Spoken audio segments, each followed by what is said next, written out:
Good morning, good afternoon, good evening, depending on the time you're watching this video.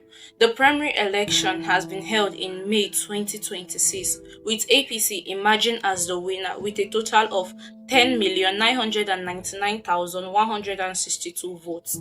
So here is how they came about the figures and other people's thoughts about it. And don't forget to jot down your thoughts on everything that is about to be shown to you in this video. Let's watch. My people, the headline is clear. Rufai El-Seni has strongly questioned the conduct of the APC primaries, asking whether what Nigerians are watching can truly be called an election. In this deep dive, we will break down the clip, the skipped numbers, the 11 million vote narrative, the Abia angle involving Deputy Speaker Benjamin Kalu, and why Rufai believes this could become a dangerous pretext for future election manipulation. Before we enter the full breakdown, watch the clip of Rufai condemning the APC primaries carefully, because every expression, every question, and every pause in that clip carries weight. One is my candidate, President Bola Ahmed Tinubu. The other man there, I don't know him. Only in Wakakom. So please, those who came to monitor this election, over to you. You can count. Don't need to speak on it, just like I know. Somebody can. All right, the counting is starting now.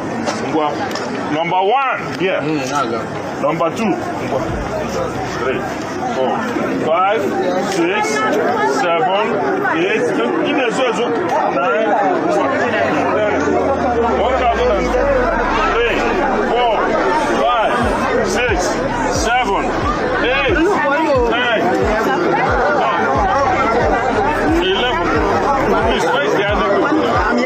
I'm here with you. all right, now somebody should take over this counting. 11, 1011. 1012, 1013, 1014, 1110.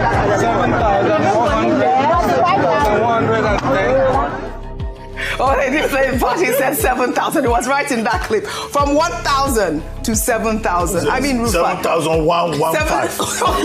Number 7,115. I mean, what is going on, Rufai? I mean, Rufai, why is he presiding over Do you this? take this? Why? Do you take what they are doing called election? Is this election? What is it? Seriously? It is not election. Wait, you see. Like I said the other day, I thought it was a skit. You know, it's a skit. The funny part for me is now, and I think I want to abuse that narrative here.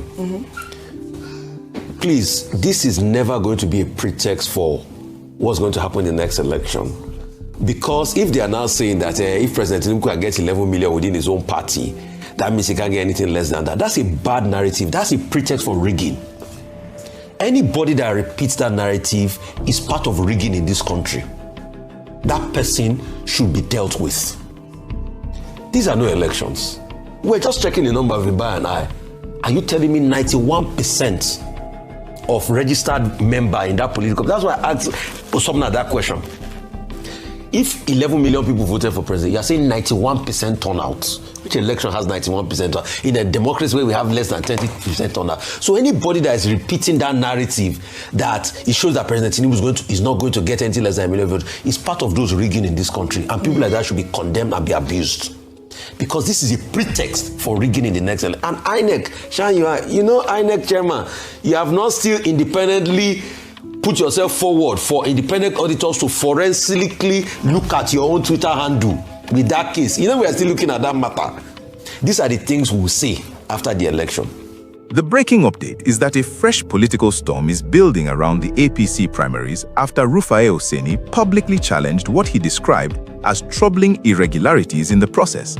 As of Monday, May 25, 2026, the discussion is focused heavily on the viral clip, the Abia State primary process, the role of officials present at the scene, and the bigger question of whether Nigeria's party primaries are becoming performance, not participation. Now here is the backstory.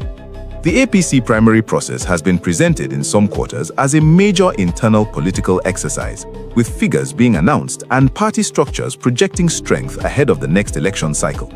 But Rufai's concern is not simply about who won or who lost. His concern is deeper. He is asking whether the numbers being announced reflect actual voting or whether Nigerians are being trained to accept impossible figures as normal political reality. In the clip, the issue of Abia State becomes very important. Rufai points to Deputy Speaker Benjamin Kalu, saying he has not publicly commented on the clip in question, even though he was identified as the coalition officer for Abia State. According to Rufai's argument, that position matters because anyone overseeing coalition carries the burden of credibility. If numbers are being skipped or announced in a questionable pattern, silence from the person responsible for integrity becomes part of the public debate. Then comes the sharpest part of Rufai's point. He says skipping numbers is not a small mistake. He calls it fraud, and he links that concern to what electoral authorities have previously said about irregularities in counting and declaration. His warning is simple. The danger is not only the irregularity itself, but the normalization of it. When citizens repeatedly see questionable counting, skipped figures, strange turnout claims, and officials standing by without public explanation, trust begins to collapse. Let us walk through the timeline clearly. First, videos and conversations around the APC primaries began circulating, showing moments that raised questions among viewers. In one of the clips being discussed, the concern is that figures were allegedly being skipped during the announcement process. For ordinary Nigerians watching from home, that kind of scene immediately triggers memories of past elections where numbers, coalition, and credibility became the center of national anger. Then Rufai enters the conversation with a very direct question.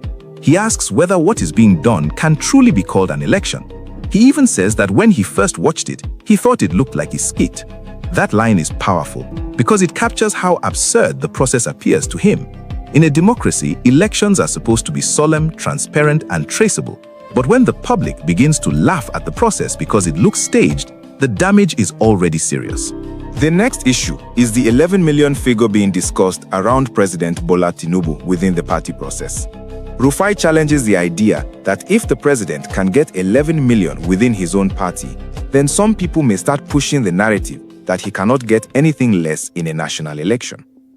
To Rufai, that is not just political exaggeration. He calls it a bad narrative, and he warns that it can become a pretext for rigging. This is where the turnout argument becomes central.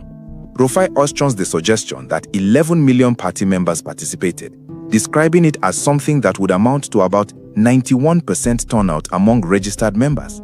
He compares that with Nigeria's wider democratic reality, where turnout in national elections has often been much lower. His point is not just arithmetic, his point is credibility. If a country struggles to mobilize mass turnout in general elections, then extraordinary claims inside party primaries must be explained with extraordinary transparency.